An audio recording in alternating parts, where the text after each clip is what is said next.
Bonjour à tous et bienvenue pour ce webinaire spécial, le premier du genre à Monaco, qui sera dédié à la réussite des femmes en entreprise à l'occasion de la Journée internationale de la femme.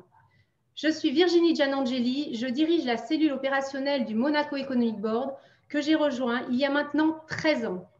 Après avoir occupé plusieurs postes dans le secteur industriel de la cosmétique à Monaco chez Biotherm. Pour animer ce moment avec vous, je serai accompagnée de nombreuses intervenantes que je vais vous présenter dans un instant. Mais je vais tout d'abord et de suite vous présenter notre responsable communication et médias, Delphine Kilikini, qui va assister tout au long de ce webinaire et posera les questions de nos membres qui ont été collectées depuis l'annonce de cet événement, ainsi que celles qui vont nous parvenir au long des différentes interventions. Bonjour Delphine. Bonjour Virginie, bonjour à tous. Au programme, nous commencerons par une intervention de Céline Cotalorga, haut fonctionnaire qui a commencé sa carrière à Monaco Télécom, puis au Grimaldi Forum, avant d'intégrer l'administration où elle a travaillé dans le domaine de la communication. Elle occupe à présent le poste de déléguée interministérielle pour la promotion et la protection des droits des femmes. Céline va notamment évoquer la situation actuelle des femmes en entreprise en Principauté de Monaco. Bonjour Céline. Bonjour Virginie, bonjour à toutes et à tous.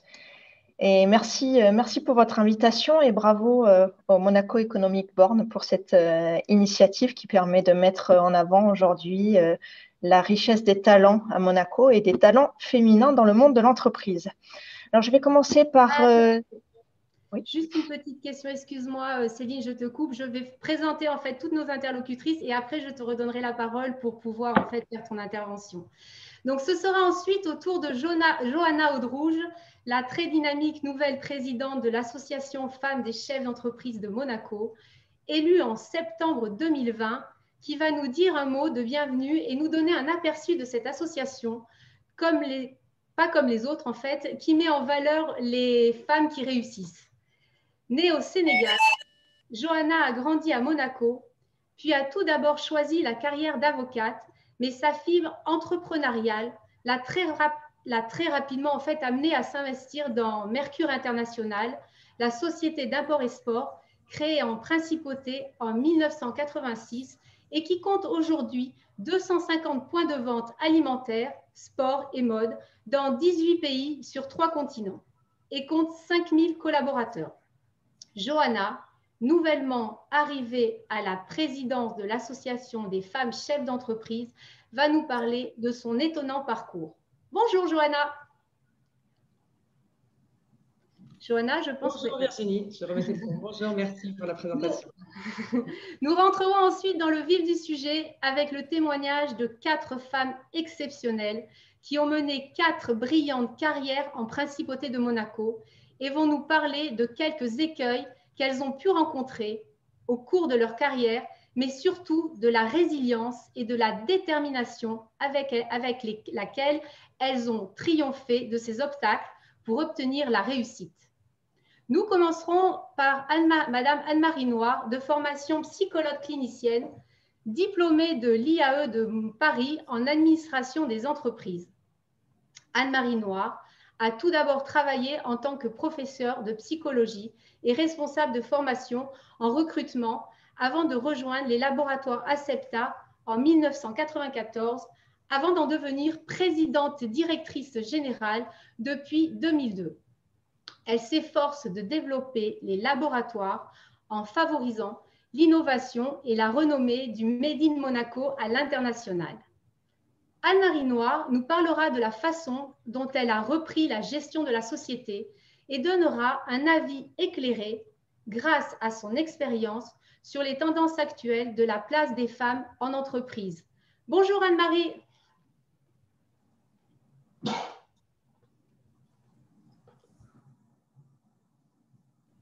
Anne-Marie, le micro, s'il vous plaît.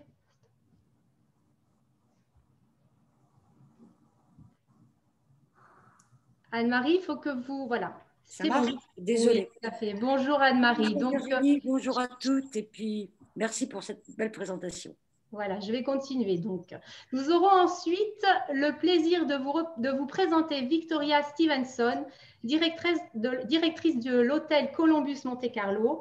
De ses 37 ans, Victoria a pourtant déjà une longue carrière qu'elle a commencée à Londres au sein du mythique hôtel Savoy, puis poursuivie en Chine avant de venir en France, d'abord à Paris, où elle compte parmi ses expériences le Royal Monceau, avant de rejoindre la Côte d'Azur, et enfin le Columbus, l'hôtel icône du monde de la Formule 1, tout nouvellement rénové. Victoria place la protection de l'environnement et des valeurs fortes d'entraide, de respect et de solidarité dans chacune de ses décisions et chacun des projets qu'elle mène. Elle va nous en parler. Bonjour Victoria. Bonjour Virginie, merci pour cette présentation. Nos deux dernières intervenantes seront tout d'abord Claire Gaven, directrice Pôle Vie et Développement Commercial chez Suisse Courtage Assurance depuis 6 ans, qui a décidé, il y a quelques années, de se tourner vers l'expertise patrimoniale et créer un pôle assurance vie qui n'existait plus en y apportant un vrai service wealth management permettant à Suisse Courtage de se différencier des autres courtiers d'assurance. Bonjour Claire. Bonjour Virginie, bonjour à tous et à toutes. Ravie d'être présente avec vous pour partager mon expérience aujourd'hui en cette journée dédiée à la femme. Ah, merci Claire. Enfin, c'est Emmanuel Bouvet qui conclura cette série de témoignages. Emmanuel Bouvet a créé sa propre société MBS ici en Principauté, spécialisée dans les moyens de paiement et les systèmes d'encaissement dédiés aux commerçants et professionnels. Cette femme, reconnue par ses pairs pour sa détermination et son éthique, nous parlera de son cheminement professionnel pour devenir la femme chef d'entreprise qu'elle est aujourd'hui. Bonjour Emmanuel. Bonjour Virginie, merci beaucoup. Alors, mais sans plus attendre, je laisse la parole à Céline Cotalorda qui défend la cause des fans. Céline, c'est à vous. Merci Virginie à nouveau. Je vais commencer par vous dire quelques mots sur le comité pour la promotion et la protection des droits des femmes dont je suis déléguée interministérielle. C'est un comité qui a été créé en 2018 par ordonnance souveraine et qui est instauré auprès du ministre d'État et présidé par le conseiller ministre pour les relations extérieures et la coopération. Et ce comité a 2 missions principales, la promotion de l'égalité entre les femmes et les hommes et la lutte contre les violences et les discriminations à l'égard des femmes. C'est un comité mixte puisqu'il est composé de services administratifs, de la direction des services judiciaires, d'entités institutionnelles et de la société civile qui est représentée par des associations qui œuvrent dans le domaine des droits des femmes. J'en profite d'ailleurs pour saluer la présidente de l'Association des femmes chefs d'entreprise, Johanna, qui va parler dans quelques instants.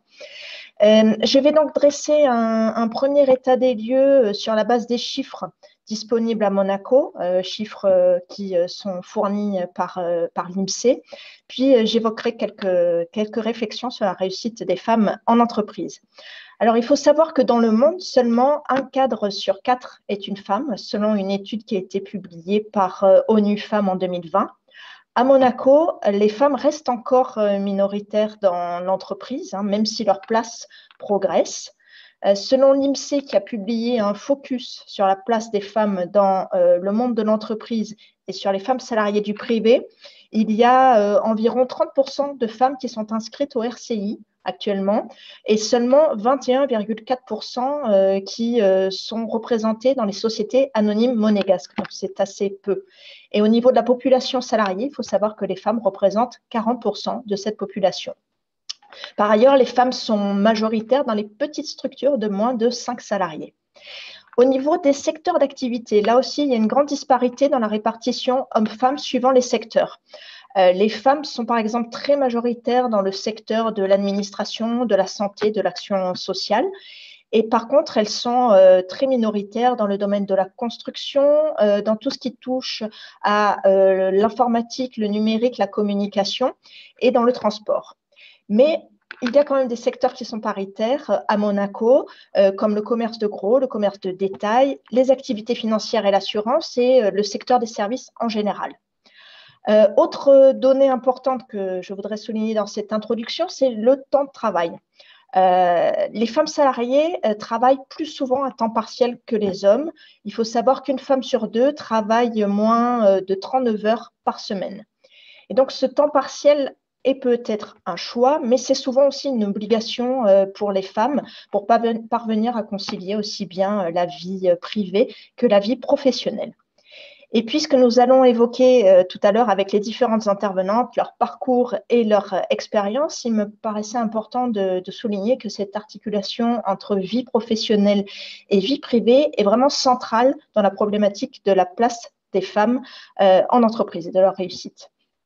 Pourquoi? Parce que très souvent aujourd'hui, les femmes continuent à devoir mener de front leur carrière et puis la gestion des tâches quotidiennes au sein du foyer. Surtout, elles doivent penser encore à tout planifier. C'est ce qu'on appelle la fameuse charge mentale qui pèse encore aujourd'hui plutôt sur les femmes que sur les hommes. Et avec la crise sanitaire et le développement du télétravail, on s'aperçoit aussi que c'est parfois plus difficile pour les femmes car il y a un rapprochement entre les sphères privées et les sphères professionnelles. Et puis, autre réflexion que je voulais partager avec vous, c'est que la réussite des femmes en entreprise passe par la nécessité de briser le plafond de verre vertical et horizontal. Alors, vertical, c'est l'accession à des hautes responsabilités et ça pose la question de la place des femmes à la table des décisions. On parlera notamment des conseils d'administration. Et le plafond de verre horizontal, c'est plutôt tout ce qui va toucher à la mixité des métiers, à l'équilibre entre les hommes et les femmes dans les secteurs d'activité dont on sait que c'est une source de richesse. Et puis, la dernière dimension que j'évoquerai avec vous pour améliorer cette réussite, c'est ce qu'on fait aujourd'hui, c'est-à-dire valoriser les talents, mettre en avant des modèles inspirants pour que les jeunes générations puissent suivre la voie et pour montrer que c'est possible et que quand on veut, on peut y arriver dans n'importe quel domaine. Et ça sera ma conclusion.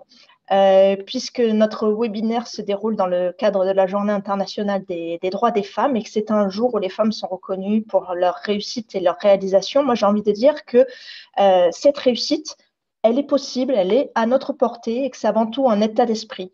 Et puis qu'il faut oser et se faire confiance. Et juste pour terminer là-dessus, sur une citation que j'aime bien de René Char, que j'essaye aussi de m'appliquer, je ne dis pas que j'y arrive toujours, mais c'est impose ta chance, serre ton bonheur, va vers ton risque, à te regarder, ils s'habitueront. Enfin, ça sera mon mot de la fin pour le moment. Merci Céline pour avoir dressé ce portrait de la situation de la femme en entreprise en Principauté de Monaco.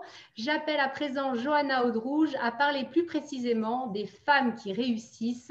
Johanna, quel est leur secret ? Merci Virginie, vous m'entendez bien? Très bien, parfait. Bon, très bien. Alors avant de répondre à cette question, je vais faire un petit suspense, je vais développer d'autres points. Je voudrais faire un petit peu d'histoire concernant l'association que je représente pour nos auditrices et nos auditeurs, que je suis sûre qu'ils sont très nombreux. Je représente donc l'association des femmes chefs d'entreprise de Monaco. L'association des femmes chefs d'entreprise de Monaco est ralliée au réseau mondial.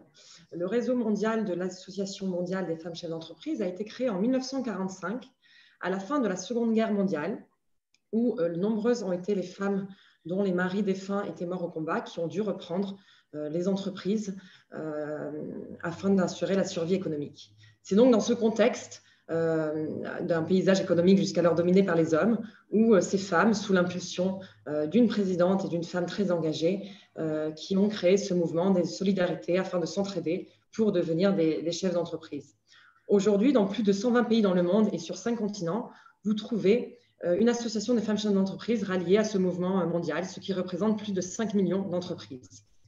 Notre antenne monégasque a rallié le réseau Monde il y a 16 ans.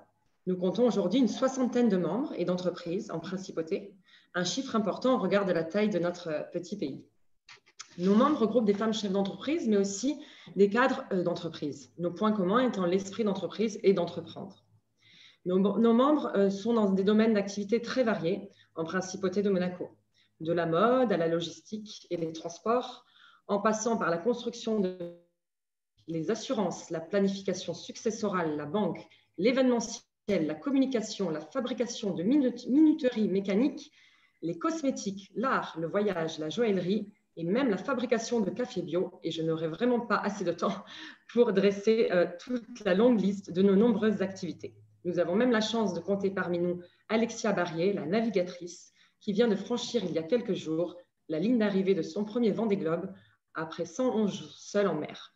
Alexia est un bel exemple de la ténacité et de la persévérance qui caractérise les femmes de notre association et j'en profite pour la féliciter chaleureusement. Les missions de notre association sont très hétéroclites. Nous défendons les droits et les intérêts généraux des femmes chefs d'entreprise et de l'entreprise en général et informons nos membres sur toutes les questions relatives à l'entreprise, surtout en ces temps où la législation change constamment et où, durant cette période économique, aucune de nous n'a été épargnée, et ce qui nous oblige à réinventer nos entreprises et nos domaines d'activité.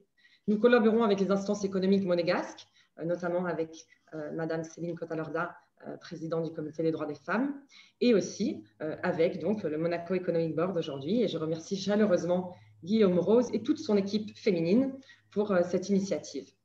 Nous faisons aussi rayonner l'entrepreneuriat féminin monégasque à l'étranger lors des congrès et comités mondiaux, à l'époque qui nous semble aujourd'hui si lointaine, où nous pouvions nous déplacer librement à l'étranger. Nous avons donc été reçus en Russie, à New York, au Pérou, en Arménie, et avons eu l'occasion de rencontrer des femmes chefs d'entreprise du monde entier. Notre association a elle-même été pays organisateur à Monaco en 2017, ce qui avait réuni plus de 400 participantes issues du monde entier. Enfin, ce qui tient particulièrement à cœur à ce nouveau bureau et à notre mandat, c'est de transmettre le goût d'entreprendre aux générations futures. Pas uniquement aux jeunes filles, mais aussi aux jeunes garçons, en leur montrant la complémentarité entre le garçon et la fille pour travailler ensemble et plus tard l'homme et la femme pour travailler en entreprise. Il faut absolument arriver à apprendre à travailler ensemble dans la complémentarité dès le plus jeune âge, car je suis persuadée qu'un rééquilibrage naturel peut se faire si nous misons sur ces générations futures qui sont les femmes et hommes chefs d'entreprise de demain. Je profite de cette transition pour parler d'un souhait un peu plus général et plus idéal, qui est mon souhait de voir l'organisation de l'entreprise modifiée grâce à la richesse de nos différences. Et je vais justement basculer et rebondir sur les propos de Madame Céline Cotalorda, qui est donc cette richesse et cette mixité que nous pouvons trouver dans le monde du travail et dans l'entreprise. Je pense qu'il est grand temps que l'égalité professionnelle soit l'affaire de tous, et pas seulement des femmes. Elle doit relever d'une conception donc nouvelle de l'entreprise. Je citerai d'ailleurs Simone Veil qui disait que ma revendication en tant que femme, c'est que ma différence soit prise en compte, que je ne sois pas contrainte de m'adapter au modèle masculin. C'est-à-dire que je pense que nous sommes de toute façon biologiquement différents. Il ne sert à rien de dire que la femme est identique à l'homme, c'est faux. Une femme travaille nécessairement différemment qu'un homme et vice-versa. Mais c'est cette dualité, si elle est correctement exploitée, qui peut s'avérer bénéfique pour le monde entrepreneurial que nous défendons. Il est temps d'ailleurs que les femmes soient reconnues pour ce qu'elles apportent plus naturellement qu'un homme. Par exemple, des qualités de négociation, de conviction et au final d'adhésion, qui participent fortement aux résultats et au développement de l'entreprise. Autre exemple, lorsqu'une femme accède à un poste d'encadrement élevé, la gestion des relations de conflit s'en trouve souvent fortement marquée par le simple fait qu'elle tient compte plus systématiquement de la dimension humaine dans son mode de management. Le management au féminin a d'ailleurs fait ses preuves durant la crise sanitaire, où on s'apercevait que justement la femme avait tendance à être un petit peu plus prudente et un peu plus en recul, ce qui pouvait un petit peu tempérer d'autres décisions plus masculines qui sont tout aussi importantes dans ce genre de crise. C'est pourquoi je pense que la mixité au sein des équipes devrait d'abord, bien au-delà d'une quelconque parité, être envisagée comme un facteur de complémentarité et donc de valeur ajoutée, alors qu'elle reste trop souvent perçue et vécue, que ce soit par les hommes ou par les femmes, comme un facteur de compétition. Aux femmes également d'avoir confiance en elles, en trouvant de nouvelles voies qui n'imitent pas celles empruntées par les hommes. À elles, à nous, de relever le défi et de démontrer que les obstacles, souvent de nature psychologique, peuvent être surmontés. À ce sujet, et en cette journée particulière du 8 mars 2021, je souhaiterais vraiment rendre hommage à toutes mes collaboratrices, ici au siège à Mercure et partout dans le monde, qui se reconnaîtront, à toutes les membres de l'association et à toutes les femmes actives du monde entier, pour cette année particulière de crise économique qui nous a fait prendre plusieurs casquettes. La casquette de femme active, simultanément avec la casquette de professeur des écoles, simultanément avec la casquette de cuisinière et bien d'autres. Je pense que la charge mentale qui a été la nôtre durant cette crise sans précédent est également sans précédent pour nous, pour rebondir également sur les propos de Mme Céline Cotard-Larda concernant cette charge mentale qui est quand même importante encore aujourd'hui pour nous. Enfin, Virginie, pour répondre à votre question, quel est le succès de la femme en entreprise? Je pense que c'est d'abord à nous d'accepter nos différences et que notre objectif de carrière ne pourra pas être identique à celui d'un homme, notamment pas dans le même timing. Si les deux sexes partagent le même objectif professionnel et la même volonté de réussir, ils empruntent des chemins différents pour y arriver. Là où un homme sera, de par sa position, reconnu pour ses compétences, une femme aura à les démontrer. Elle devra se battre et s'armer de courage pour être entendue. Mais une fois le respect gagné, elle aura progressé plus vite et sera plus vite entourée. Alors j'ai envie de dire, peu importe le chemin parcouru, ne perdons pas de vue la ligne d'arrivée. Voilà, j'espère vous avoir convaincu, messieurs et mesdames, si certaines avaient besoin encore d'être convaincus, que l'égalité professionnelle reste l'affaire de tous et qu'elle est bénéfique pour le monde de l'entreprise. Il ne restera plus ensuite qu'à s'assurer que la reconnaissance financière de ces nombreuses qualités féminines soit au rendez-vous. Merci beaucoup. Merci Jonah d'avoir évoqué l'importance croissante des femmes chefs d'entreprise dans la société monégasque. À présent, je me tourne vers les professionnels qui vont témoigner de leur vécu, en commençant par Anne-Marie Noir, PDG d'Acepta, une société connue de tous en principauté. Anne-Marie, c'est à vous. Merci Virginie. Moi, je vais en fait vous parler un petit peu de mon expérience lorsque je suis arrivée au laboratoire, donc en 1994, d'abord comme directeur général et ensuite pour succéder à mon père en 2002 comme président. Je suis arrivée ici dans une entreprise industrielle qui avait toujours été dirigée par des hommes. Et effectivement, je pense qu'à mon arrivée, tout le monde a dû se demander qu'est-ce que j'allais faire. Est-ce que j'étais là pour faire de la figuration ou est-ce que j'allais modifier complètement la gestion de l'entreprise et surtout sa direction? En fait, je me suis dit que la première chose à faire était de pouvoir écouter tout le monde et que face aux changements qui allaient forcément se faire, il ne s'agissait pas de tout bouleverser. J'ai été fortement aidée à cette époque-là, et là je rebondis sur ce que Johanna nous disait, par le fait que je travaillais avec monsieur Georges Mas, mon associé, et que dès le début, on a su trouver un équilibre entre ses compétences et les miennes. Et c'est vrai que ça m'a fortement aidée.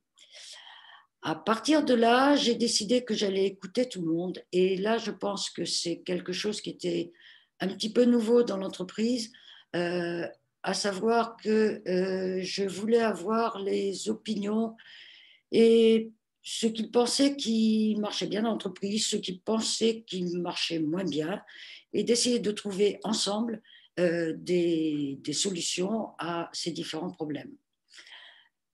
À cette époque-là, bien que la direction soit, je dirais, très masculine, il y avait quand même une parité importante entre les hommes et les femmes, parce qu'il y avait un certain nombre de postes de cadres très importants dans l'entreprise qui étaient occupés déjà par des femmes.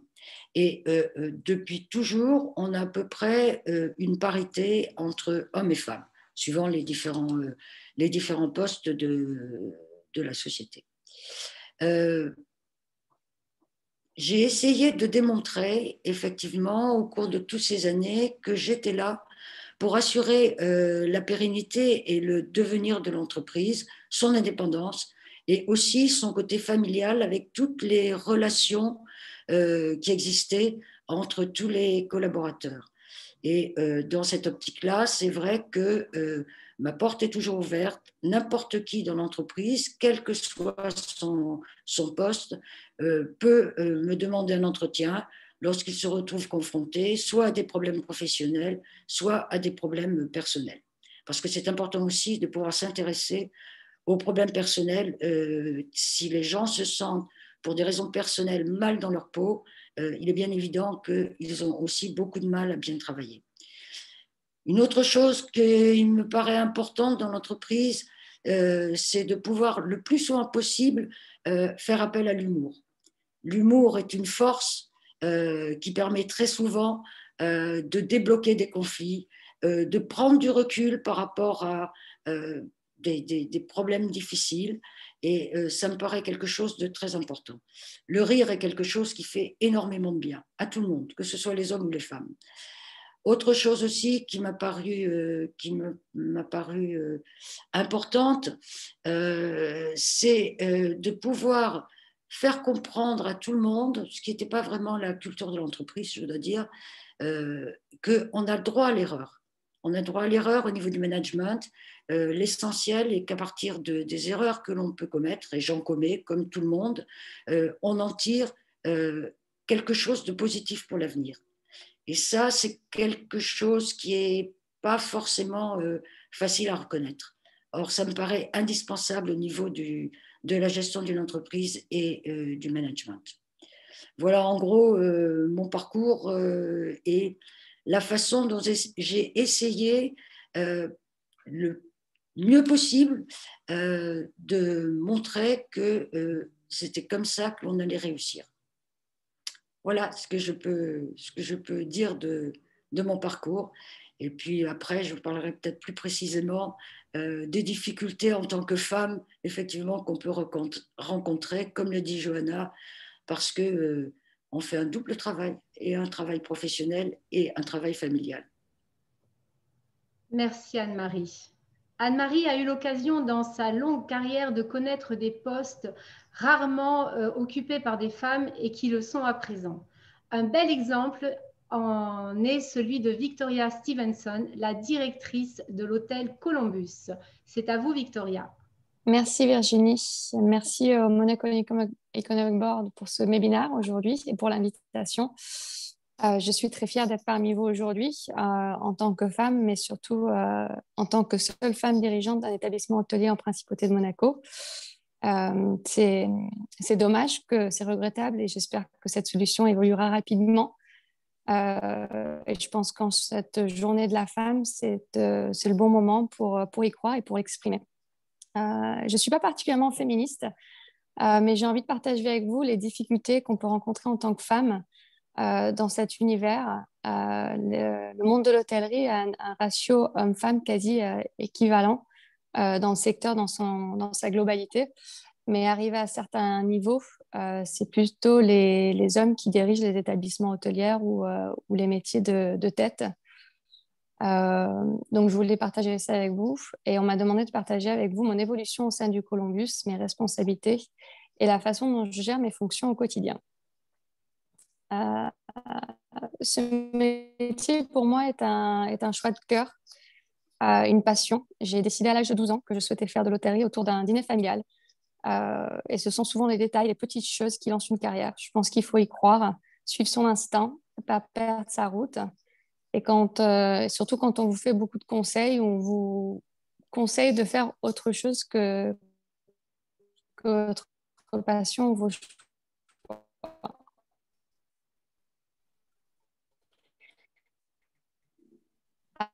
Après un cursus purement hôtelier, plusieurs années à l'étranger, je suis revenue en principauté en 2013.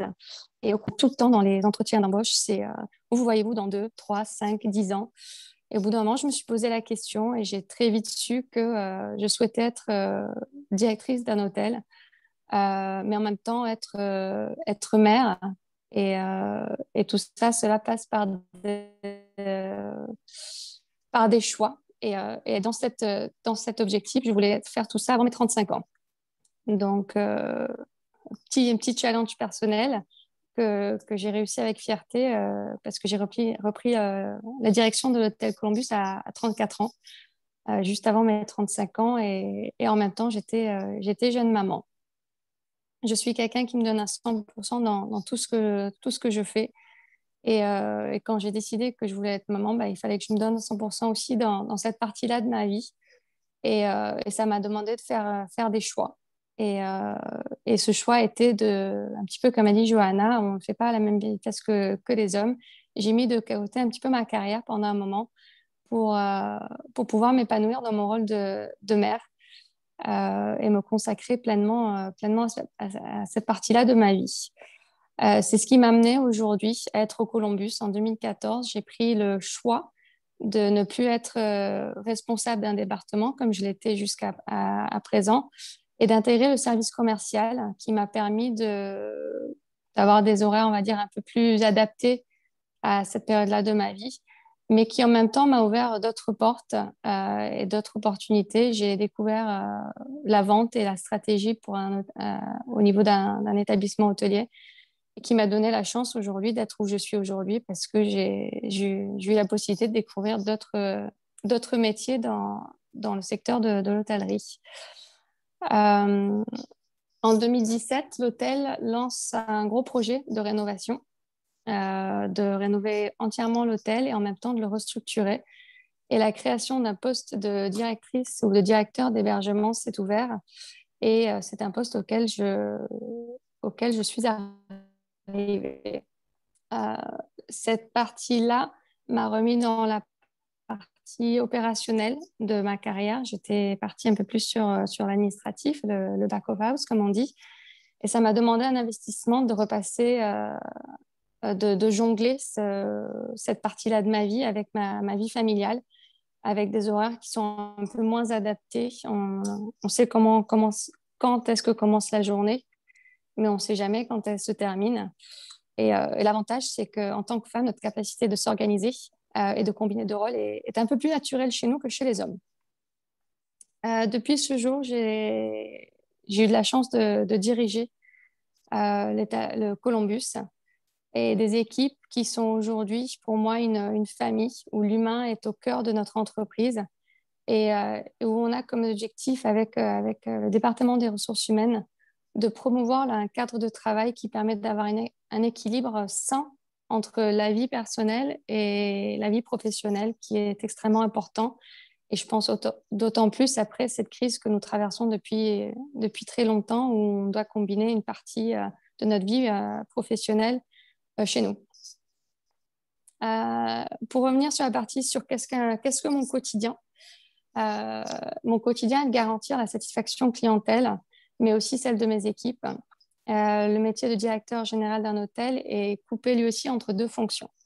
L'aspect front, où l'on doit être visible, présent, assurer le service et un service irréprochable. Et la partie back, qui est stratégique, reporting, gestion financière et élaborer les résultats et excusez-moi, et les apporter à nos dirigeants. Pendant cette évolution, je ne me suis jamais posé la question si mon objectif serait possible en tant que femme. Ça m'est jamais passé par la tête. On m'a toujours éduquée avec le principe que les résultats viendront avec un travail dur et en étant positif. Comme on dit en anglais, the can-do attitude. Et je pense qu'aujourd'hui, c'est grâce à ça que je suis là, que ma réussite personnelle et aussi professionnelle et là où elle est aujourd'hui. Je n'ai jamais vu d'obstacle dans ma progression pour arriver où j'en suis aujourd'hui. Je pense qu'aussi, il y a le choix de comment on souhaite gérer notre vie, mais il y a aussi le choix de qui on doit s'entourer. Et j'ai beaucoup de chance, je suis très bien entourée dans ma sphère privée, mais aussi dans ma sphère professionnelle. Et je pense que c'est vraiment des choix qu'il faut se poser, des décisions qu'il faut prendre. Je ne reste jamais dans un poste si je suis malheureuse. Ça n'en vaut pas la peine pour moi. Et si je suis malheureuse dans ma vie professionnelle, je ne peux pas être heureuse dans ma vie privée et vice-versa. Et parfois, c'est des décisions difficiles qu'il faut prendre parce que ce n'est pas évident de quitter un poste. Hein. Ça reste quand même source de rentrée financière et de nous faire vivre au quotidien. Mais je pense que c'est extrêmement important. Et je finirai par dire que ce n'est pas que la chance qui nous amène à nos postes. C'est, comme je dis, un travail acharné, mais une partie de notre évolution se fait en se donnant cette chance. provoquer des opportunités, ne pas attendre qu'ils arrivent à nous. Do the job before you get it. Je pense que ça, c'est très important. Et je pense que encore plus aujourd'hui, si on ne montre pas qu'on a les compétences avant même d'avoir le rôle, on ne peut pas s'attendre à ce que le rôle nous arrive. Donc, à toutes les femmes qui nous écoutent, rêvez, foncez. En tant que femme, nous avons cette capacité de faire les deux et de s'armer avec tous les outils nécessaires pour être dirigeante ou cadre ou avoir des rôles importants dans les entreprises aujourd'hui. Je vous remercie. Merci, Johanna. Et voici à présent une autre femme dirigeante qui occupe un poste dans le secteur de l'assurance, qui était il y a peu exclusivement masculin. Claire, que pouvez-vous nous dire ? Bonjour à tous et à toutes. Alors, je suis très heureuse d'être là parmi vous aujourd'hui, en cette journée de la femme, et je remercie tout particulièrement le Monaco Economic Board et toute son équipe pour me permettre d'être là, pour partager mon expérience. Alors, effectivement, il y a une partie très intime parce qu'on m'a demandé de parler de mon parcours, de mon arrivée sur Monaco, de la façon dont j'ai pu me faire un nom dans le domaine de l'assurance et de la façon dont, bien évidemment, j'ai pu créer mon service et ensuite de l'avoir développé. Eh bien, écoutez, en réalité, moi, je suis parisienne d'origine, je suis maman de 2 garçons, donc on a bien compris que c'était un vrai travail à temps complet. Et au plus loin que je me souvienne, j'ai toujours souhaité travailler dans le tourisme avec une fervente intention de parcourir le monde. Le destin en a décidé autrement, car j'ai intégré une étude notariale l'année de mon baccalauréat pour un emploi saisonnier et j'ai pris la décision de continuer mes études par correspondance avec l'ambition de réussir dans le notariat en montant en grade et ainsi me permettre financièrement de pouvoir assouvir ma soif de voyage.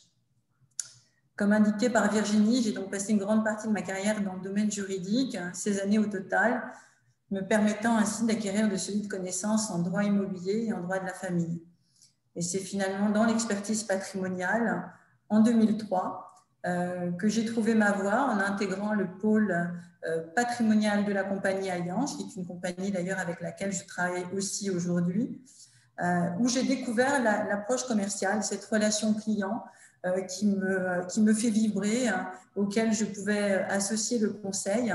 Et j'avoue que pour moi, ça a été une véritable révélation. Alors, encore une fois, comme Victoria tout à l'heure le disait, en tant que maman, c'est à l'arrivée de mes 2 enfants que finalement, j'ai dû moi aussi faire un choix, le choix de ralentir mon rythme de travail qui s'est imposé à moi finalement, comme bon nombre de femmes. Et comme j'avais un projet de créer une agence immobilière un peu différente, en y associant beaucoup le conseil, eh bien, je me suis lancée. Ça a été un challenge avec la possibilité aussi pour moi de gérer mes horaires et ma vie de famille. Et à l'époque, de pouvoir être à la sortie d'école, cette fameuse sortie d'école où on a envie effectivement de profiter de nos enfants quand ils sont tout jeunes. Et c'est vrai que, encore une fois, j'en profite d'ailleurs pour dire à quel point il peut être difficile en tant que femme d'avoir à faire un choix entre sa carrière et sa vie de famille. Souvent, la carrière féminine, c'est une vague sur laquelle on surfe, on ralentit et puis à nouveau, effectivement, on fait de nouveaux choix. C'est notre rôle de maman, finalement, qui nous guide. Et c'est bien évidemment au 10e anniversaire de mon fils, en réalité, qu'à nouveau, j'ai fait un choix, celui d'apporter un nouveau tournant à ma carrière professionnelle en regardant du côté de Monaco. Et c'est là, au début de l'année 2015, que j'ai rejoint Suisse Courtage. Nous sommes courtiers d'assurance, nous appartenons au groupe de la JV Pastor. Et j'ai eu la chance, effectivement, que le directeur général en fait, me fasse confiance. Je me souviens à cette époque, il y avait 2 personnes qui postulaient pour le même poste, 2 hommes. Et puis, j'ai remporté finalement le challenge du poste de responsable du service assurance vie avec un objectif, celui de réanimer un service qui était complètement en sommeil. Donc, c'est ce qui me plaisait, il y avait tout à faire. Je partais d'une page blanche, de le développer en y apportant finalement mon appétence et mon expérience en ingénierie patrimoniale. Eh bien, écoutez, en tout cas, ce développement, je pense qu'il a été fait, il a été au rendez-vous, puisque en juillet de l'année dernière, en 2020, j'ai été nommée directrice du pôle vie pour l'ensemble du groupe. Donc, ça a été vraiment quelque chose de très fort pour moi, avec toujours l'objectif de faire grandir ce service, avec une approche globale patrimoniale, nous différenciant vraiment des autres acteurs d'assurance de la principauté. Alors, comment je pourrais vous expliquer ma réussite? En réalité, les gens qui me connaissent, et Virginie qui est présente, me connaît bien au travers des nombreuses missions que nous avons pu faire ensemble. Eh bien, je pense que c'est mon optimisme, ma pugnacité, mon travail qui me caractérise le mieux. Comme je vous l'ai dit tout à l'heure, je suis parisienne, je ne connaissais absolument pas Monaco. Et la difficulté immédiate que j'ai rencontrée à Monaco, c'est bien évidemment de devoir m'informer. Donc, il a fallu apprendre, comprendre, m'imprégner des codes et des usages. Et c'est bien d'ailleurs en cela que la principauté est si différente. Je me suis d'ailleurs impliquée dans des associations comme le Monaco Economic Board, des conférences de toutes sortes, des événements, me permettant ainsi de me sentir plus à l'aise, de me constituer un réseau professionnel local, me permettant de faire valoir encore une fois mon expertise, mais aussi de pouvoir élargir mon cercle de partenaires avec lesquels collaborer en pôle de compétences. Comment vous expliquer le développement de mon service? En premier, c'est la passion. En réalité, je suis une grande passionnée de mon travail. C'est ce qui m'anime tous les jours. Il est enrichissant, diversifié. Chaque client a son histoire, sa situation, ses projets. Et tel un architecte, nous devons l'accompagner au mieux en lui apportant les meilleures solutions d'assurance qui s'inscrivent dans une approche globale. Et c'est une vraie relation de confiance. Chaque client, effectivement, me fait confiance. Et pour moi, c'est effectivement le plus important. Par ailleurs, le domaine dans lequel j'exerce évolue, demande une veille réglementaire constante. Il faut donc s'informer et apprendre. Et c'est en faisant preuve de technicité et de réactivité que l'on peut faire la différence dans un monde où la concurrence peut être rude. Et encore plus, bien évidemment, quand on est une femme. Pour développer mon service en tant que courtier d'assurance, il m'a fallu aussi trouver les meilleurs partenaires assureurs spécialisés en vie, et notamment au Luxembourg, afin de pouvoir proposer des solutions d'assurance sur mesure à une clientèle internationale de plus en plus exigeante et très soucieuse de son patrimoine, et en particulier à Monaco. Parallèlement, bien évidemment, pour ne pas parler encore du MEB, mon implication au MEB a été grandissante au point que ma direction, qui m'a toujours fait confiance, m'a demandé de participer à ces missions dans lesquelles, effectivement, j'ai pris un énorme plaisir et la possibilité aussi pour moi d'être plus proche des principaux acteurs économiques monégasques au gré de tous nos voyages et ainsi de me tisser un vrai réseau professionnel en principauté. Au moment où je vous parle, eh bien, écoutez, l'équipe vie, c'est 3 personnes, 3 collaborateurs, 2 femmes, 1 homme, chacun spécialisé dans l'expertise patrimoniale. Pour parler de Suisse Courtage, en tout cas, c'est une société dans laquelle je me retrouve réellement, tant elle est proactive et en constante évolution.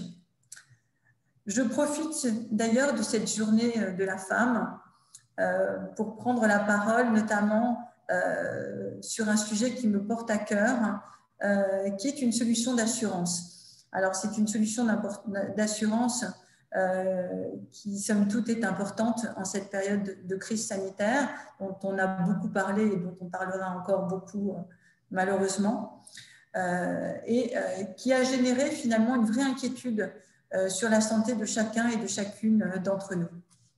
Il s'agit en réalité du contrat homme-clé.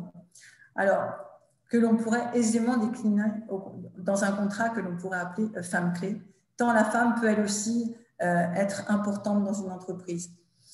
Ce contrat d'assurance permet de dédommager financièrement une entreprise lorsque le dirigeant ou cadre clé n'est plus en mesure d'assurer son poste à cause d'un arrêt de travail, d'une incapacité ou d'un décès. Cette pandémie que nous vivons a permis de réfléchir et de prendre conscience des conséquences financières générées par le simple fait de n'être plus opérationnel dans son entreprise quand on a une fonction stratégique et on a bien compris que la femme pouvait avoir une fonction stratégique, ou que l'on représente une part importante du chiffre d'affaires. L'impact financier dans ce cas peut être alors couvert par ce type de contrat qui permettra d'assurer également le règlement des factures, l'embauche temporaire ou définitive d'un nouveau collaborateur et la perte de revenus pour la personne en incapacité de travailler. Donc là encore, bien évidemment, ce type de solution, eh bien, on pourrait le décliner aujourd'hui et en parler comme d'un contrat femme-clé. Qu'est-ce que je pourrais vous dire pour conclure? Eh bien, je pourrais vous dire que, bien évidemment, le monde de l'assurance se féminise et c'est une belle chose. Toutefois, dans bon nombre de secteurs, la femme doit continuer à gravir les échelons et pour prendre en charge en fait, des postes à responsabilité. Je pense que la femme peut certes avoir des contraintes, car c'est très souvent son rôle de maman qui l'emporte et qui détermine l'équilibre qu'elle souhaite avoir entre sa vie professionnelle et familiale. Mais elle a toutes ses chances de réussite. On le voit d'ailleurs par les exemples d'expérience d'aujourd'hui, si effectivement on s'en donne les moyens. Donc il est capable. Je pense que nous sommes capables de nous adapter. Et c'est vrai que dans le monde de l'assurance, c'est un monde qui est en perpétuelle mutation. Et la femme a toutes les qualités pour y faire sa place. Voilà. Bah, écoutez, en tout cas, je vous remercie pour votre écoute et encore une fois, Monaco Economic Board pour m'avoir donné la parole en cette journée de la femme. Merci à tous et à toutes. Merci Claire, et puis merci Claire aussi d'être notre ambassadrice au Monaco Economic Board, parce que c'est vrai, on a fait beaucoup de voyages, mais tu joues aussi le jeu et tu nous mets en relation avec beaucoup de membres aussi. Donc, nous finirons ce webinaire en entendant le témoignage d'une expérience de création d'entreprise par une femme, Emmanuelle Bouvet. C'est à vous. Merci Virginie. Vous m'entendez?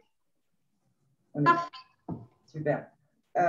Eh bien, écoutez, j'allais commencer en vous disant que certains d'entre vous ont certainement déjà vécu cette expérience, fait ce voyage ou ont voulu se lancer dans ce qu'est la création d'entreprise. Au travers des témoignages de haute qualité que nous venons d'entendre, on peut voir qu'il y a plein de façons aujourd'hui de diriger une entreprise, que ce soit d'en hériter ou d'en prendre un poste. Mon histoire est autre. Et pour vous partager ce parcours professionnel, il va falloir que nous revenions un petit peu en arrière pour comprendre ce qui m'a emmené à faire ça et quels en sont les piliers que j'ai pu identifier, si cela peut aider aujourd'hui ou demain une femme, une sœur, une cousine à se lancer dans l'entrepreneuriat. En effet, alors me demander de condenser un parcours de 15-20 années, c'est un petit peu comme si vous m'aviez demandé de résumer Guerre et paix de Tolstoï à l'arrière d'une boîte de céréales. Parce que, comme il l'a été souligné, souvent, il y a un parcours et il y a des rencontres et des expériences. Notamment, pour avoir une identité de la société que je représente aujourd'hui, je vais vous expliquer en quelques mots quel est mon terrain de jeu. Mon terrain de jeu depuis 15 ans est en effet les systèmes de paiement et les moyens d'encaissement. Alors, ça peut paraître un petit peu barbare. De façon simple, ça veut dire que je me suis spécialisée dans les machines carte bleue. C'est un merveilleux outil aujourd'hui que vous rencontrez dès que vous rentrez chez un professionnel ou un commerçant, lorsque vous voyez taper sur sa caisse enregistreuse ou vous présentez sa machine carte bleue lors de l'encaissement pour régler vos achats. Voilà. Peut-être certains vont se dire, je pensais que ce monde-là était réservé à la banque et au système bancaire. Pas particulièrement, c'est un métier, en l'occurrence, c'est le mien. Et c'est celui que j'ai pris il y a maintenant 15 ans. C'est un univers extrêmement masculin. Il y a 15 ans, il n'y avait vraiment que très, très peu de femmes d'un point de vue national. Et ce jour, vraiment, les hommes sont bien plus majoritaires que nous. Ça n'empêche pas une qualité de travail Et c'est un métier qui est au-delà passionnant sur ces éléments. Lorsque j'étais petite, j'aidais mon père à souder des cartes mères sur la table de la cuisine. Donc, non que ce soit quelque chose qui m'est grandement passionné, mais le mot travail avait une importance hors norme à la maison. J'ai étudié cependant dans un tout autre domaine pour vous montrer que l'étude ou l'éducation ou la façon dont vous avez été élevé ne prend pas forcément en charge qui vous deviendrez, mais peut-être une intuition que vous avez au fond de vous. En effet, quand j'étais plus jeune, je rêvais d'être avocate internationale pour défendre le droit des enfants. Je trouvais que le titre était très beau. J'ai fait des études, j'ai effectué quelques stages et puis assez rapidement, j'ai été lasse d'une certaine insatisfaction personnelle et surtout, j'ai assez rapidement compris que toutes les décisions que je pouvais prendre ou que j'aurais souhaité prendre pour développer une idée ou un service seraient toujours au terme d'un supérieur qui devrait donner son aval. À ce moment-là, j'ai laissé l'envie entrepreneuriale qui était là. Et en ça, je rejoins Victoria tout à l'heure lorsqu'elle disait que nous pouvons avoir une idée et qu'il faut croire en soi et en son intuition, ne pas laisser les gens nous dire si ça va être bien ou mal. Chacun sait ce qui est bon pour soi. J'ai laissé l'envie d'entreprendre exulter et aller à cela.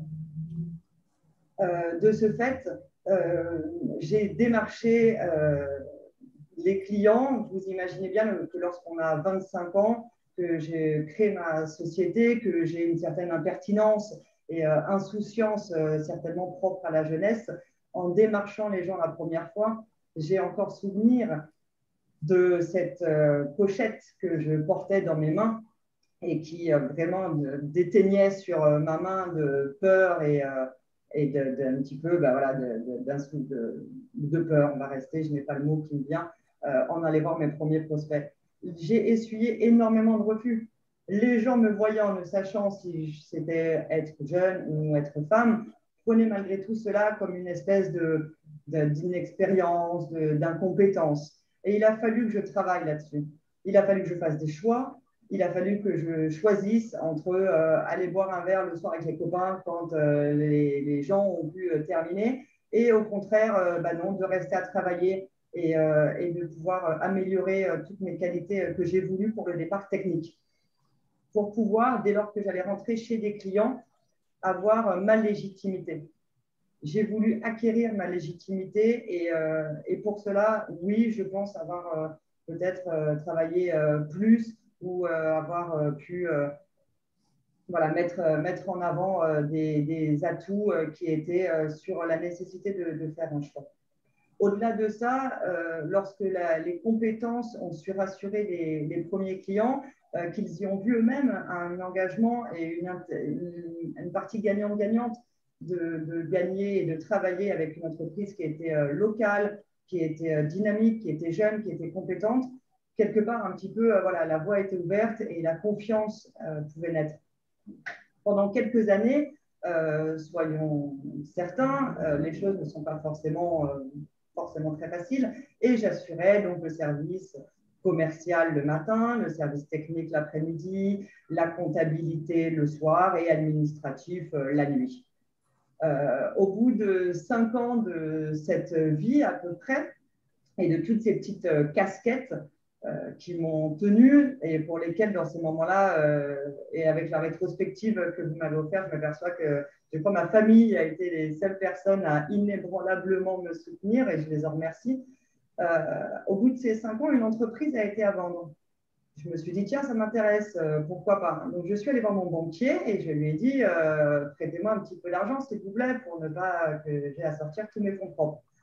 Et ce merveilleux banquier m'a répondu que, au vu de mon statut de femme, au vu de ma trentaine, je serais peut-être bientôt en âge de construire une famille et de ce fait, il était un petit peu dangereux d'investir parce que, avec le temps, je pourrais vouloir me salarier pour acquérir une certaine tranquillité d'esprit. Je ne dis pas que j'ai voulu parfois me salarier pour avoir cette tranquillité d'esprit, mais le goût de l'aventure et du risque étant partie de moi, je ne l'ai pas fait. Inutile de vous dire qu'en sortant de ce rendez-vous, eh bien, j'ai pris une décision qui a été de changer de banquier. Ça, c'était une obligation pour le bien-être et le développement de l'entreprise. À ce rachat commence une certaine lune de miel, je peux le dire. Il y a une exaltation, je rachète, j'ai 30 ans, c'est sympa, un certain sentiment de fierté, une masse de travail absolument énorme, des choix encore plus nombreux à faire avec une vitesse qui doit s'engager pour pérenniser la société. La vitesse de croisière était atteinte, la société va bien, je vérifie tous les postes auxquels pour lesquels il a fallu recruter parce que connaissant l'environnement, j'aime bien avoir ce contrôle, soyons honnêtes. Et à ce moment-là, c'est là où je me suis dit que autant la mini-jupe que je ne pouvais pas me permettre de mettre lorsque j'étais plus jeune parce que cela me faisait perdre en crédibilité, à ce moment-là, je pouvais me permettre d'arriver au bureau avec un jean et des baskets. Ça passait soudainement beaucoup mieux. À ce moment-là, j'ai eu également un petit peu plus de temps. Du temps pour écouter, du temps pour rencontrer, du temps pour avoir des alliés qui viennent à moi, qui sont venus à ma rencontre, m'ayant observé, m'ont-ils dit plus tard, sur comment est-ce qu'une femme pouvait se placer dans un milieu masculin, dans un milieu technique, dans un milieu nécessitant du service pour se démarquer. Et à ce moment-là, vraiment, j'ai observé et j'ai grandi. J'ai eu par la suite 2 enfants. La vie a fait que j'ai vendu cette société. Et là, que s'est-il passé? Le repos que je pensais avoir en me disant je prends un petit repos sabbatique n'a pas du tout été celui-ci. Il n'a duré que1 an. C'est déjà super. Mais bon, chaque femme salariée sait qu'elle a droit à un congé maternité. Ce que quand nous sommes travailleurs indépendants et non salariés, nous n'y avons pas le droit. Ce repos a duré 1 an et là, ce sont les clients que j'ai pu rencontrer, avec qui j'avais toujours contact en tant qu'acheteuse moi-même de leur commerce. C'est eux qui m'ont demandé de revenir dans le métier. Et ça, sachez que ça a été la plus belle des reconnaissances. Alors, est née, il y a à peu près 10 ans, la société MBS, installée depuis lors en principauté, spécialisée en effet donc dans les moyens de paiement et les solutions d'encaissement. Vous voyez, je n'ai pas créé une seule fois, mais plusieurs fois. Je n'ai pas pris un seul risque, mais plusieurs risques. Je ne crois pas qu'on puisse construire aujourd'hui si nous ne risquons pas, si nous n'avançons pas. Je ne parle pas d'être inconscient ou insouciant comme on peut l'être plus jeune, mais malgré tout de mesurer les choses. Rien n'arrivera sans rien. C'est quelque chose sur lequel je suis fondamentalement persuadée. Alors aujourd'hui, les petites, moyennes, grandes enseignes de la principauté nous font confiance et je les en remercie. Il est inutile de souligner comment il faut travailler dur, comme il faut se battre, comme on fait des erreurs. Anne-Marie l'a dit tout à l'heure, je fais des erreurs, j'essaye cependant de ne pas faire 2 fois la même erreur. Et lorsque je m'aperçois que quelque chose ne va pas, il faut réajuster les choses. Ça, c'est évident. Aujourd'hui également, je tiens au sein de MBS, en interne par rapport à mes clients, que cette humanité peut-être féminine, mais pas que, persiste. Parce que souvent, dans le métier du service dont je fais partie, on s'aperçoit qu'on peut rapidement être un numéro et que ça, c'est quelque chose qui est dommageable. Lors du premier confinement, sachez que j'ai vu toutes ces femmes être présentes sur le terrain. Je les ai vues parce que j'y étais. Parce qu'on a installé du sans contact sur tous les commerçants du marché de la Condamine et ailleurs, que MBS a prêté du matériel aux pharmacies, aux supermarchés, en se disant, voilà, c'est notre partie à nous sur cette partie-là de comment pouvoir vous aider et faire grandir. Et à ce moment-là, ce sont des rencontres à nouveau. C'est là les piliers dont je vous parlais en introduction, les piliers que j'ai remarqués de ces 15 ans d'expérience professionnelle, c'est de faire des choix, c'est d'aller aux rencontres des gens, c'est de travailler, c'est d'avoir le courage de surmonter ses peurs. Parce qu'avoir peur, je crois que c'est très humain. Et c'est également le fait d'être toujours ouvert à l'apprentissage. À l'apprentissage également de se remettre en question. Parce que diriger une société, Alors, lorsqu'on l'a créé, c'est un peu comme son enfant, mais il faut rester objectif là-dessus. Il faut garder cette insouciance que je vois aujourd'hui dans le regard de mes enfants. Il faut garder, comment dirais-je, cette franchise de qui nous sommes, de ce que nous voulons, de là où nous voulons aller. Ça, ce sont des choses qui sont nécessaires, tout comme est nécessaire le lâcher-prise. Le fait d'essayer d'arrêter ce cerveau qui finalement ne s'arrête jamais. En tant que femme chef d'entreprise, que vous soyez à un haut poste, que vous soyez cadre, ou dirigeante ou créatrice, voilà, le cerveau fonctionne tout le temps. Tout à l'heure, Johanna et Virginie l'ont souligné, cette charge mentale, cette nécessité de nous organiser. Ça, c'est en effet quelque chose d'un point de vue pour montrer la complémentarité que Johanna indiquait tout à l'heure. Mon mari l'a souligné il y a quelque temps en me faisant prendre conscience de l'importance d'avoir un équilibre dans sa vie, d'arriver à cette organisation-là. Je ne crois pas qu'il faille culpabiliser. On essaye toutes de faire au mieux possible de nos capacités au quotidien et nous ne sommes pas des hommes. Clairement, nous ne fonctionnons pas de la même façon, nous ne pensons pas de la même façon.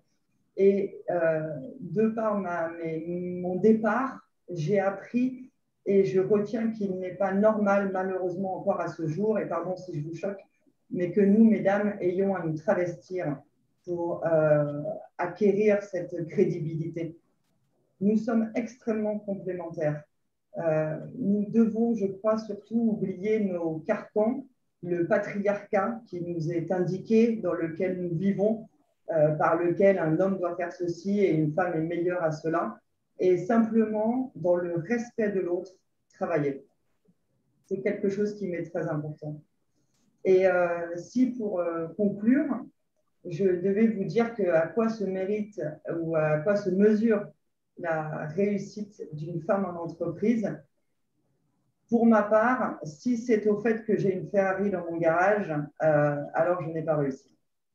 Si cependant ma réussite peut se mesurer à ce que j'ai appris, à ce que j'ai pu transmettre à mes salariés, aux personnes qui sont passées dans ma vie pour un court ou un long moment, si ça peut se mesurer aux opportunités que j'ai saisies, aux échecs que j'ai surmontés, au courage que je suis allée puiser pour surmonter des moments difficiles, si la réussite peut se mesurer sur la liberté de gestion du temps que j'ai pu acquérir, alors je crois qu'à ce jour, je peux dire que j'ai réussi.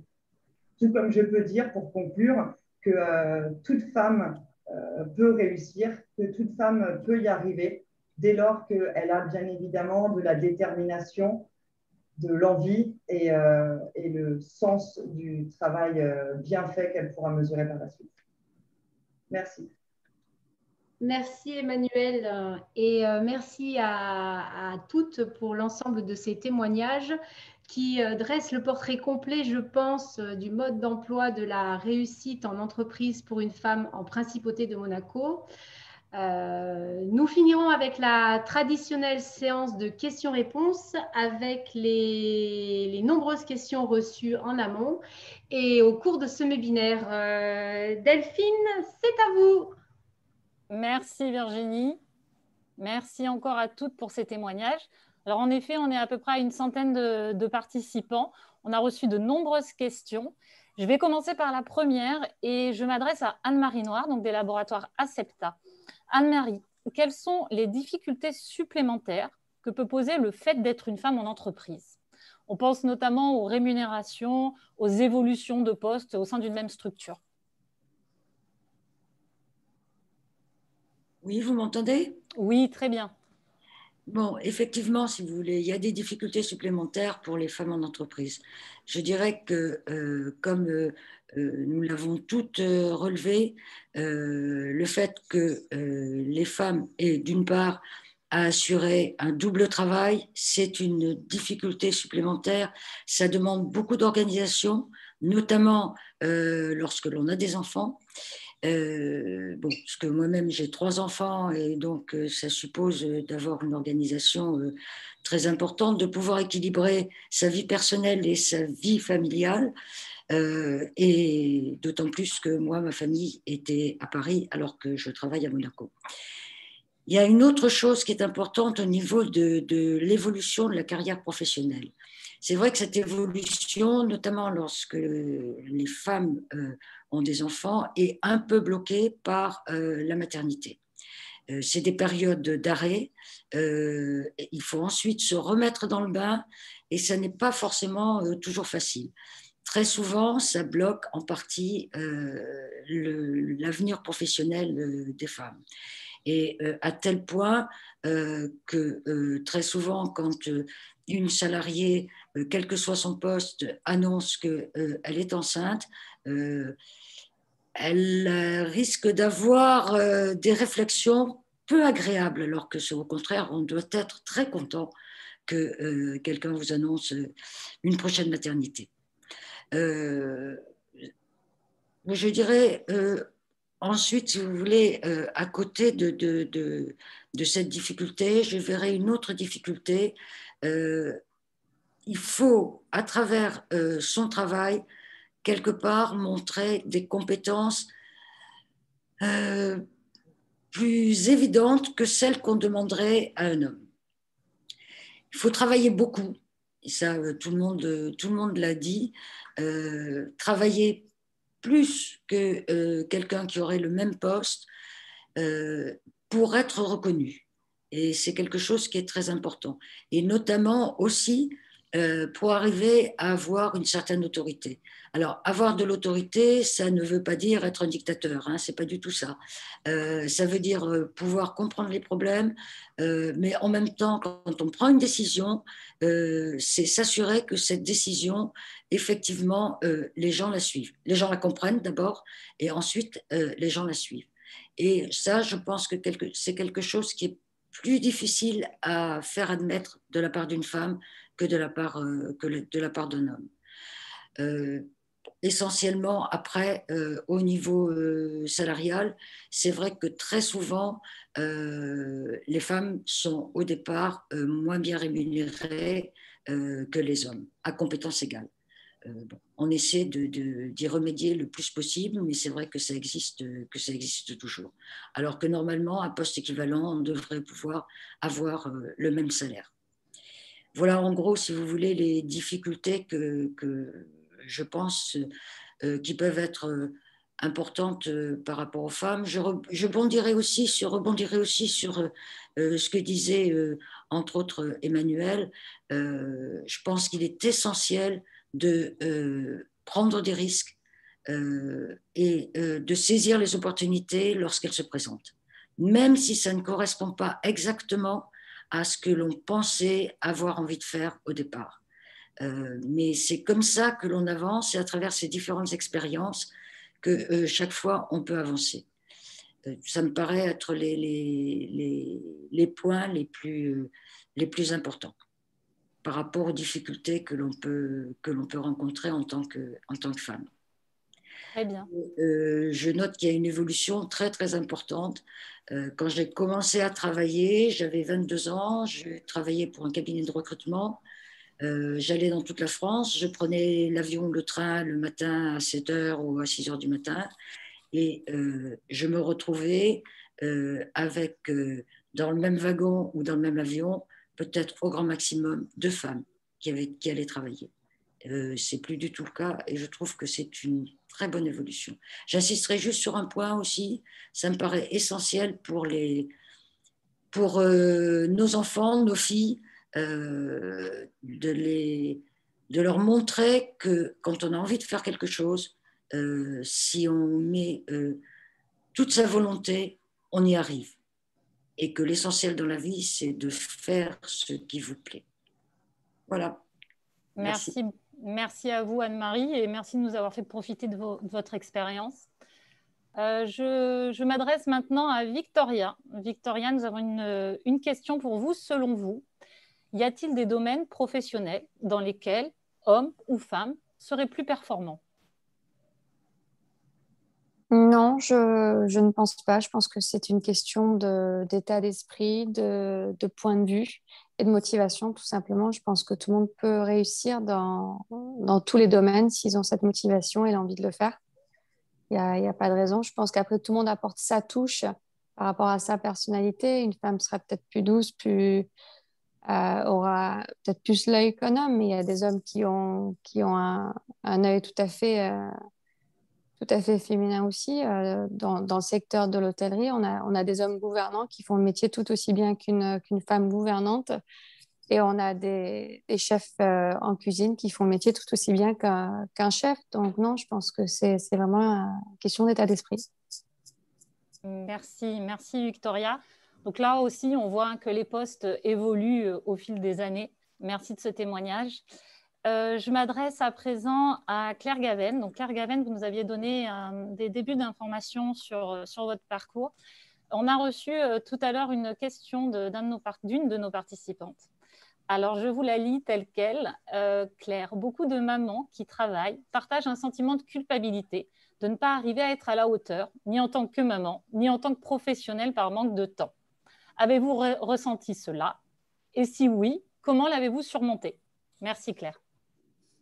Eh bien, écoutez, en tout cas, je pense qu'en tant que maman, on a tous à un moment donné, quand on a des responsabilités dans son travail, de la culpabilité à rester plus tard au bureau, à avoir un rendez-vous qui dure plus longtemps, à devoir partir le matin et se culpabiliser du fait que on ne sera peut-être pas là avec ses enfants ou à l'heure qu'on a prévu le matin, puisqu'entre-temps, je dirais, la journée s'est déroulée différemment. En réalité, en ce qui me concerne, je pense que j'ai fait le choix pendant plus de 10 ans de m'en occuper davantage. Quand j'ai intégré le service à Monaco, à Suisse Courtage, il est évident que je me suis énormément impliquée. Ça a été beaucoup d'heures de travail, beaucoup d'événements, beaucoup de conférences et bien évidemment des retours très tardifs à la maison. En revanche, je les ai surmontés parce que j'en tirais un bien-être personnel et pour mon équilibre et ce que j'allais donner et transmettre à mes enfants, ça passait bien évidemment par ce bien-être et finalement cette nouvelle carrière que je reprenais en main. Et je pense que quand on est femme, avec des responsabilités et également maman, eh bien, ce que l'on va donner, transmettre à nos enfants, notre ouverture d'esprit, notre connaissance du monde, notre quotidien de travail, eh bien, c'est que du positif. C'est ce qu'on leur transmet, c'est leur patrimoine familial aussi. Et j'avais bien évidemment besoin, moi, de m'épanouir pour transmettre finalement tout ce positif à mes enfants. Donc, je pense que même avec des retours tardifs, avec des voyages, eh bien, le retour à la maison était tellement riche dans ce que j'ai pu leur transmettre que quelque part, je retrouvais cet équilibre dont j'avais besoin au quotidien pour finalement, entre guillemets, certainement me déculpabiliser parce que je leur apportais autre chose. Donc, c'est comme ça en réalité qu'à mon niveau, j'ai réussi certainement à surmonter peut-être le fait de ne pas être présente à des réunions parents-profs et à demander au professeur principal de me recevoir tôt le matin ou plus tard le soir. En réalité, j'ai toujours été proche de mes enfants, très à cheval par rapport à l'éducation et je pense qu'aujourd'hui, je suis aussi fière du poste que j'ai à Suisse Courtage que de l'éducation que j'ai pu transmettre et pour autant en ayant une vie professionnelle dense avec une amplitude horaire parfois très importante.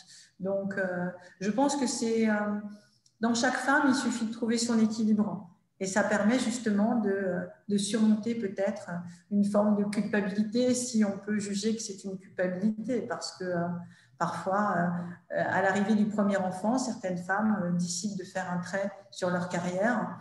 On parle encore de choix et on a beaucoup parlé de choix et de travail aujourd'hui, mais en réalité, la femme, quand elle est maman, eh bien, sa vie sera effectivement une suite de choix qu'elle devra faire. Elle devra composer. Et la carrière d'une femme, finalement, qui a des responsabilités, comme c'est l'exemple aujourd'hui de toutes les femmes à qui on a donné la parole, c'est d'avoir justement fait des choix, fait des compromis. Et puis, ce qu'il en ressort, c'est que aujourd'hui, on a des femmes qui sont bien dans leur tête, bien dans leur corps, bien dans leur rôle de maman, voilà, même si quelque part, ça a impliqué, encore une fois, beaucoup de choix. Voilà. Merci beaucoup, Claire. La question. Oui, merci, Claire. Je vais m'adresser maintenant à Emmanuel. Alors, Emmanuel, faudrait-il, selon vous, davantage de transparence en entreprise et selon les inégalités, envisager d'appliquer des mesures correctives? Faudrait-il, pardon Delphine? Oui, pardon. Selon vous, faudrait-il davantage de transparence en entreprise et selon les inégalités donc, qui seront mises en exergue, envisager d'appliquer des mesures correctives au sein de l'entreprise? Eh bien, je trouve que oui, d'avoir de la transparence pourrait être bien. Chaque société est amenée à son libre choix de communiquer ses chiffres. L'INSEE, il n'y a pas longtemps, a réalisé d'ailleurs des analyses et des études sur la place de l'homme, des femmes, sur la réalisation du chiffre d'affaires, sur une société dirigée par une femme, combien les femmes chefs d'entreprise aujourd'hui pèsent, si je peux me permettre de le dire, dans la partie économique de la principauté. Donc, avoir une transparence sur une entreprise qui aurait des salariés hommes et femmes, pourquoi pas. Attention cependant à certains peut-être métiers où il serait inévitable peut-être d'avoir des hommes ou des femmes. Cependant, avoir des mesures correctives, bon, je ne suis pas forcément très pour les quotas. Je pose un petit peu des questions sur ces mesures-là, à en discuter sur quel pourrait être le pour, quel pourrait être le contre. Accéder à une égalité de travail, de poste, de salaire, inévitablement, je vous dirais oui. Avoir une transparence, pourquoi pas. Avoir des quotas dès lors que qui va du coup diriger? Est-ce qu'on va considérer que le gouvernement dirigerait l'entreprise? Est-ce que c'est au chef d'entreprise de diriger son entreprise en sachant qui mettre à quel poste? Là-dessus, nous touchons peut-être un domaine un peu particulier et j'en appellerai, si vous me le permettez, plutôt la compétence de Mme Cota-Lorda, représentant la partie gouvernementale, à savoir ce qui pourrait se faire ou pas. Merci beaucoup, Emmanuel. En effet, je vais maintenant m'adresser à Céline Cota-Lorda. Alors, on a eu une question d'une de nos participantes concernant la durée du congé maternité des femmes travailleurs indépendants et femmes chefs d'entreprise à Monaco n'est pas alignée sur celle des salariés. Nous n'avons pas non plus d'indemnité journalière forfaitaire ni d'allocation destinée à compenser parallèlement la diminution d'activité. Est-ce que vous pensez que cette situation puisse évoluer? Céline, je vous laisse le soin peut-être de répondre brièvement parce que je ne sais pas si c'est de votre domaine. Oui. Alors, moi, effectivement, tout ce que je peux rappeler, c'est qu'il y a eu un allongement du congé maternité de 16 à 18 semaines qui a été voté en juin de l'année dernière et qui, effectivement, s'applique aux salariés et aux femmes fonctionnaires. Et effectivement, cette disposition ne s'applique pas encore aujourd'hui aux travailleuses indépendantes. Et c'est aussi le rôle du comité, et là je m'exprime plus en tant que comité qu'en tant que gouvernement, c'est aussi le rôle du comité que d'évaluer les politiques publiques qui sont mises en place dans ces domaines. Donc ça, c'est un sujet d'inégalité entre les femmes, puisqu'on a beaucoup parlé d'égalité entre hommes et femmes, mais là c'est un sujet d'inégalité entre les femmes, comme ça peut être également le cas pour les chefs, la notion de chef de foyer, qui aujourd'hui n'est pas encore applicable de la même manière à toutes les femmes. Donc c'est un sujet sur lequel il faudra travailler avec le gouvernement, les alerter là-dessus. Il y a bien entendu des notions de financement qui rentrent en ligne de compte par rapport à cette mesure, mais c'est quelque chose qui, en tout cas de mon point de vue, en matière d'égalité, devrait avancer dans le futur. Mais j'en ferai part en ma qualité de déléguée interministérielle pour les droits des femmes. Merci beaucoup, Céline. Merci pour votre investissement justement sur cette partie. Enfin, je vais m'adresser à Johanna. Johanna, quelles sont les démarches à effectuer pour intégrer l'association des femmes chefs d'entreprise? Merci Delphine. Alors la première condition qui est non négociable, c'est d'être une femme. Désolée messieurs. Ensuite, il faut avoir son entreprise à Monaco, telle que Anne-Marie et Emmanuel, mes vice-présidentes et vice-présidentes adjointes, que je remercie chaleureusement pour leur intervention de ce jour et pour leur implication dans notre association au quotidien. Mais nous avons aussi également des membres cadres d'entreprise très dynamiques, donc qui font partie intégrante de notre association, tels que Claire et Victoria, qui sont intervenus aujourd'hui et que j'ai déjà invité à nous rejoindre et qui ont brillamment expliqué le poids des responsabilités des femmes dirigeantes. Voilà. Comme je l'avais dit au début de présentation, notre point commun est l'esprit d'entreprise et le risque d'entreprendre, car comme l'ont très bien dit toutes ces femmes aujourd'hui, tout se fait, rien ne peut s'accomplir sans risque aujourd'hui. Donc n'hésitez pas à nous écrire sur notre site afce-monaco.org. Vous avez aussi tous les réseaux sociaux sur lesquels nous sommes présentes. Et nous rejoindre nombreuses, car selon notre devise, qui est la devise du Comité mondial, seuls nous sommes invisibles et ensemble nous sommes invincibles. Voilà Delphine, je voulais juste finir en souhaitant une bonne fête à toutes les femmes du monde et particulièrement aux femmes chefs d'entreprise et en entreprise du monde entier à Monaco qui sont nombreuses à nous écouter aujourd'hui. Merci de leur implication dans le tissu économique monégasque. Merci de leur solidarité dans notre association, car comme j'aime beaucoup à le dire, se réunir est un début. Rester ensemble est un progrès, mais travailler ensemble est une réussite. Alors, continuons à réussir ensemble. Merci à vous toutes. Merci beaucoup, Johanna. Merci à vous toutes pour le temps que vous nous avez accordé pour répondre à ces questions. Je vais laisser maintenant la parole à Virginie pour conclure ce webinaire. Virginie. Merci Delphine, et encore merci mesdames merci encore pour la qualité de vos interventions et pour avoir partagé avec nous ces expériences professionnelles. La mise en lumière de la réussite des femmes et de leur sens de l'entrepreneuriat ne se limitera pas simplement à ce webinaire. Tout au long du mois de mars, les missions du MEB, Monaco Business Brief, sur Riviera Radio, diffusée chaque lundi matin et consacrée à l'actualité d'entreprises membres du MEB, représentées par des dirigeantes comme vous.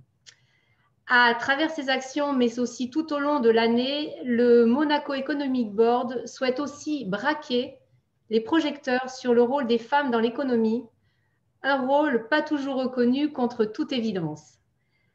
Demain, nous évoquerons un tout autre sujet aux côtés de nos partenaires Banque Populaire Méditerranée, Gramaglia. Julien Marcilly, le chef économiste de la COFAS, partagera avec nous son analyse des grandes tendances économiques mondiales. Je vous souhaite à tous une agréable soirée et encore bonne fête à toutes ces femmes du monde entier et à très vite.